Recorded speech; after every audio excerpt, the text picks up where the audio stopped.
I never thought my sister's wedding would become the most unforgettable day of my life, too, but not for the reasons you'd expect. Dressed in my plain black uniform, I was only there to help serve drinks and make sure everything ran smoothly. I wasn't a guest. I wasn't family. According to my sister, I was just a waitress.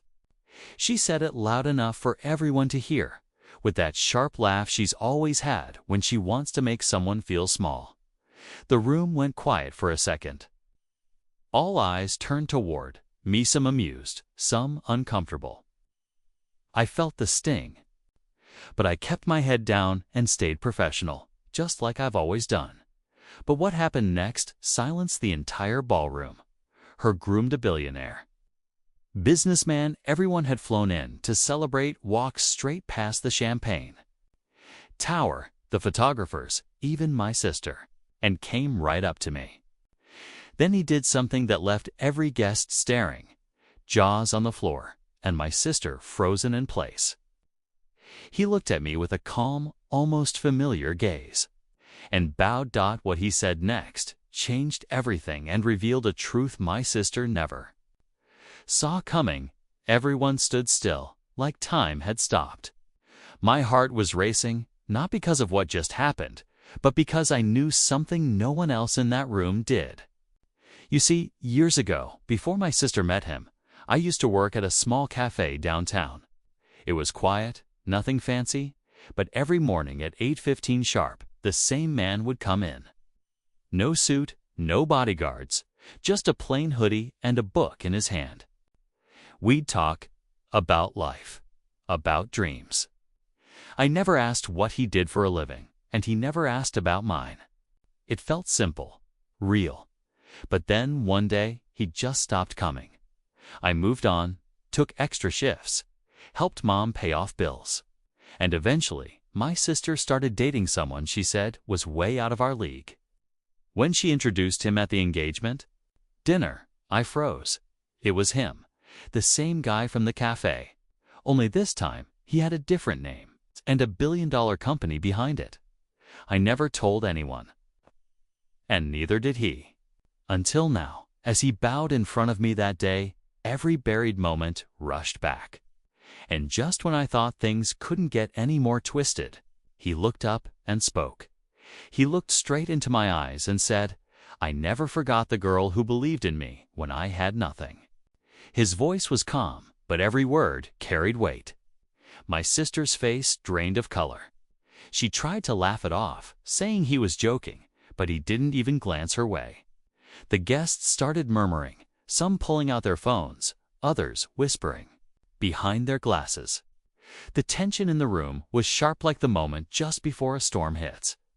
I stayed silent, unsure of what to say, not wanting to make a scene. But deep down, I could feel years of quiet frustration boiling up. My sister had always looked down on me, ever since we were kids. To her, status was everything. She used to say I'd never be more than the help while she chased money and appearances. And now, in front of everyone, that image was cracking. Meanwhile, I noticed my mother in the crowd, eyes wide with confusion. Gosh.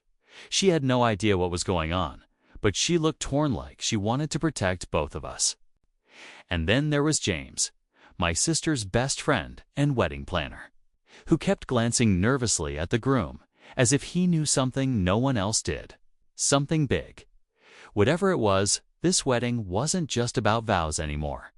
It was about secrets, pride, and everything my sister tried to hide behind her perfect smile. And I had a feeling the truth was only just beginning to surface. Everyone was waiting for me to say something. Waiting for him to explain. Waiting for my sister to take control again. But no one moved. My sister forced a smile, clinging to the moment like it wasn't slipping right through her fingers. She stepped forward, placed a hand on his arm, and said through clenched teeth, "Babe, this isn't funny. Let's get back to the ceremony." But he didn't move. He gently pulled his arm away and looked at her. Not angry, not cold, just done. Then he turned back to me and said something that made the entire room shift. She treated me with kindness. when I had no name, no wealth, no power. And today, you call her just a waitress." His voice echoed, calm but cutting. The guests started whispering louder, some looking at each other like pieces were falling into place. Even the photographer lowered his camera. James, the wedding planner, moved closer like he wanted to interrupt, but my sister shot him a look that stopped him cold.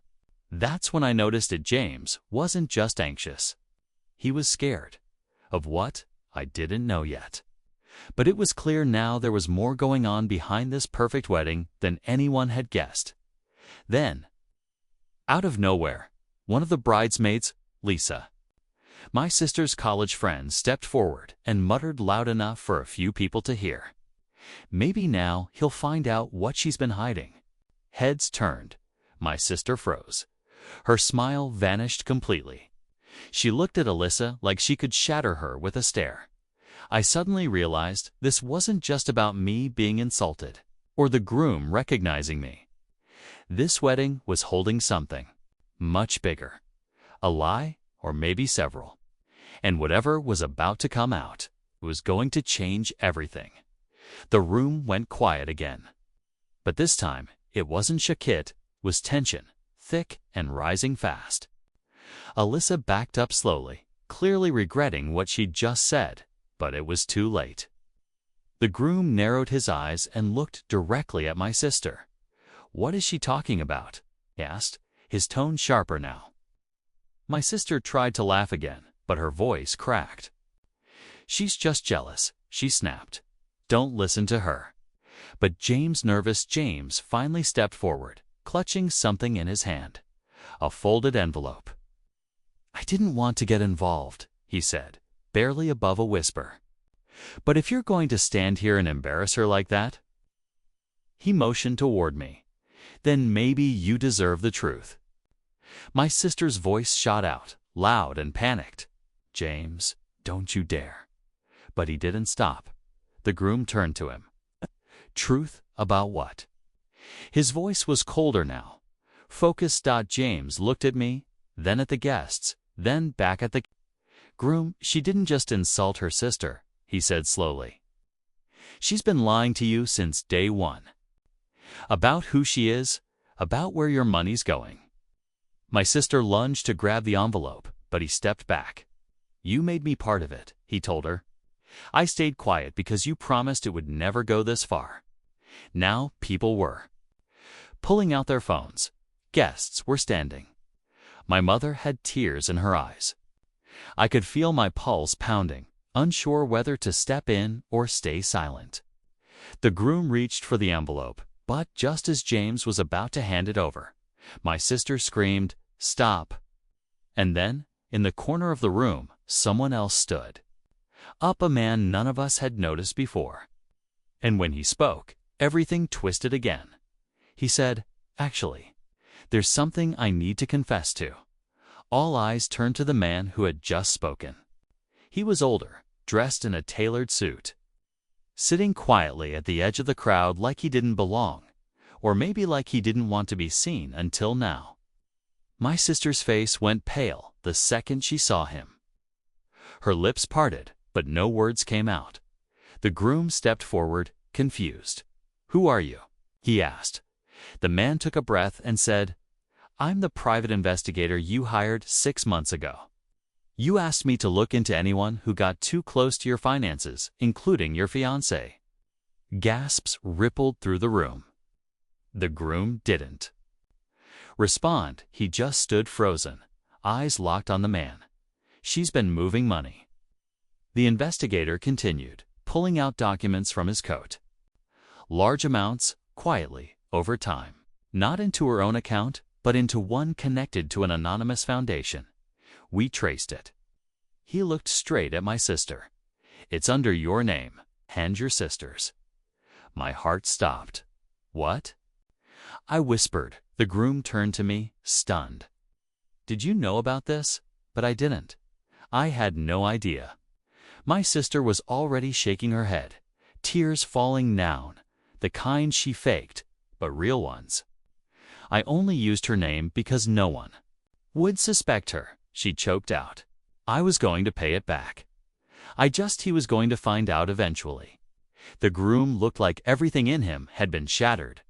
His voice cracked when he asked, why her name? And then came the final twist, the one none of us saw coming. Because she's your half-sister, my sister said quietly. She doesn't know. Mom never told her. But your father, he did. Years ago. At that cafe she worked at, he sent you there to meet her. The entire room collapsed into silence. I couldn't breathe. Everything I thought I knew about my life, about my family, about that stranger who once bought coffee from me every day, changed in a single moment. And that's when the groom finally spoke. Not to her, not to the crowd, but to me. He walked up to me slowly, his eyes softer now, searching mine like he was seeing me for the first time yet, somehow, always had. I didn't just come to that cafe for the coffee, he said quietly. I came because my father told me I had a sister. He said she was kind, hardworking, and had no idea who she really was. My legs felt weak. The entire room blurred behind me. I couldn't speak. My sister stood there, defeated not from shame, but maybe from relief. All the lies she'd carried had finally spilled. And though everything changed, there was nothing left to hide. In the days that followed, there were no headlines, no drama. Just long conversations. Apologies, questions I never thought I'd dead. Ask and answers I never imagined hearing. The wedding didn't happen, of course, but something better did. The truth came out, and with it, a strange sense of peace. I went back to my job. Back to the quiet life I thought was small. But now, I knew better. I wasn't just a waitress. I was a sister, a daughter, someone who mattered even when I didn't know it. And in the end, that truth was worth more than any ceremony.